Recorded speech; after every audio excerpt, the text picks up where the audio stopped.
Nice shot.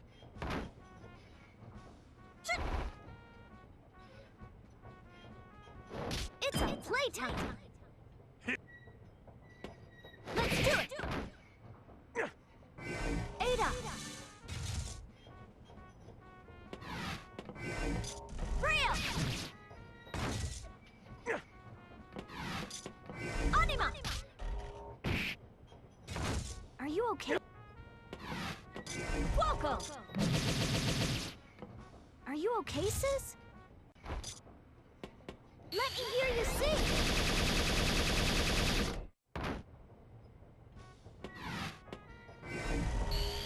Can you feel the emotion?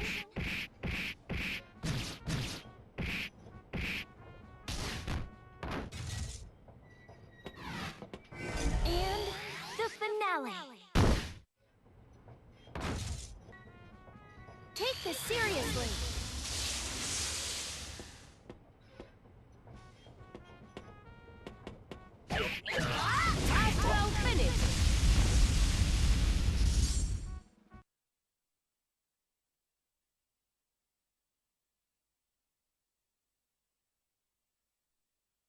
Carl Drive allows you to control Nirvana.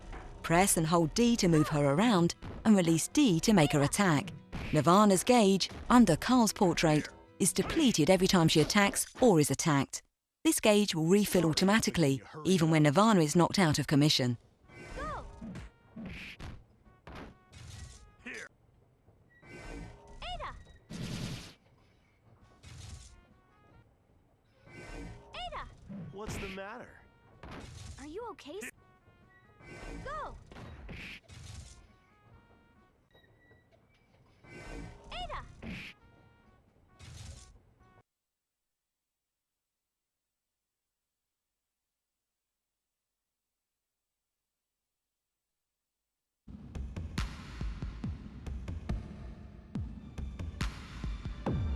Carl's Drive allows you to control Nirvana in battle, but there are a few things about it you should probably be aware of. First, Nirvana moves when you press and hold D, but you won't actually attack until you release it. Second, you can only give commands to Nirvana when you're not being attacked, so if you're blocking, taking hits, or lying on the ground, she's not gonna respond. And third, if you're attacked while Nirvana's making her move, she'll stop dead in her tracks. Well, there are a few exceptions to that, like her BRIO or her supers, but keep that in mind so you aren't caught off guard when you need her most. Oh, and one more thing, Nirvana has her own life bar just underneath Carl's portrait. It'll drain every time you use her or when she gets hit, but it'll recharge automatically when she's idle. Be careful though if it empties out, you won't be able to use her at all until it's full again. Carl's strength lies in his ability to string two separate combos together using Nirvana as the link, so abuse her forward D and up D when you can, especially when your opponent is sandwiched between Carl and his sister. Essentially, you're using Nirvana to finish your first combo, but her attack allows you to begin another combo, linking the two together. We've included a few basic examples in our combo section, but experiment to find your own flow. Just don't be predictable with your loops. Keep your opponent guessing by mixing in highs and lows. If they start blocking, go for the throw into another loop. Even if you know how to use Carl's loops, your opponent will never willingly jump into position. So use air dashes, VIVACE, and La Campanella to make that happen as often as possible. Be creative with these attacks and incorporate them into your game. Carl's mid-air down C is a pretty bad move by itself. It has little range and there's not much you can follow it up with. It can even leave you open for punishment as you bounce over your opponent. I'm still okay. However, if you cancel it into an Allegretto, it becomes a very useful tool, which was given the nickname Allecancel online. To do it, use Allegretto the moment the down C hits. If you did it right, you'll fall to the ground instead of hopping back into the air. It's a quick, damaging overhead with no recovery when you land, so use it in your game for added damage and options. Carl's throw doesn't have much range, but it's possible to extend it using a technique called kara canceling. Essentially, you're taking the lateral movement of his forward B and going into a throw before the attack actually comes out. So instead of pressing forward and B and C at the same time, you'll be pressing B then C in quick succession. It's pretty easy to do, and since there's no downsides, you might as well use it all the time. Show me your power. Nirvana's up D completely negates air, instant, and barrier blocks, so it'll always connect if it hits an airborne opponent. It's one of Carl's best attacks, so learn when to abuse it.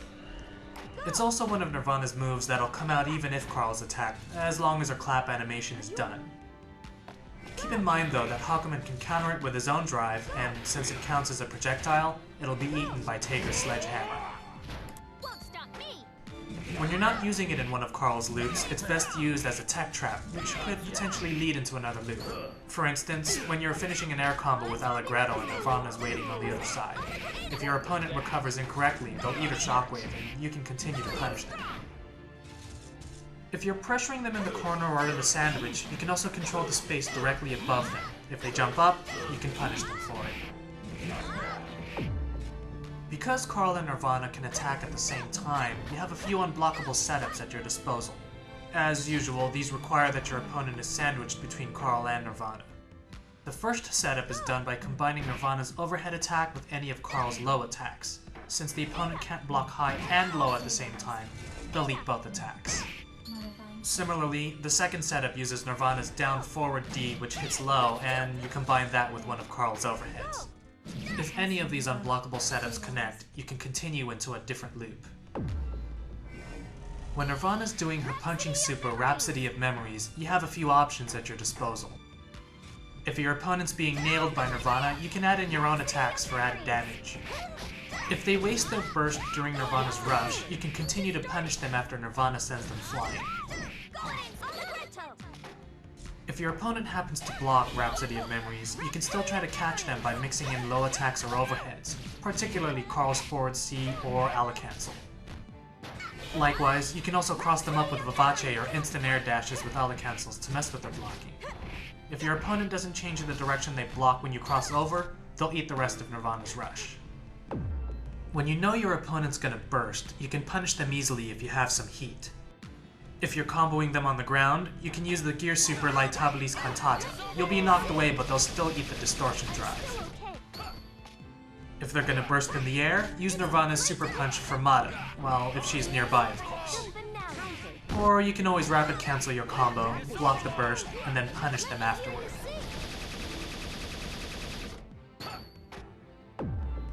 Don't forget that when you're not being attacked, you have full control of Nirvana. This includes the invincibility time when you're rolling, when you're using your burst, or even during your gear suit. Not quite. In Blazblue, combo damage is generally scaled down the higher the combo counter becomes, but this doesn't apply to throws. In high-end gameplay, Carl's most feared weapon is his throw loop.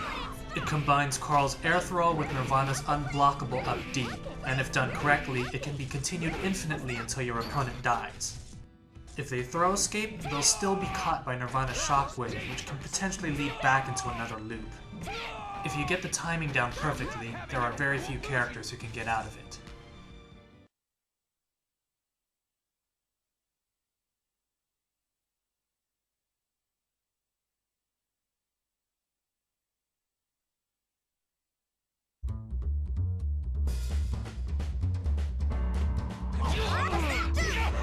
CANTABILE! You have a ways to go, Carl.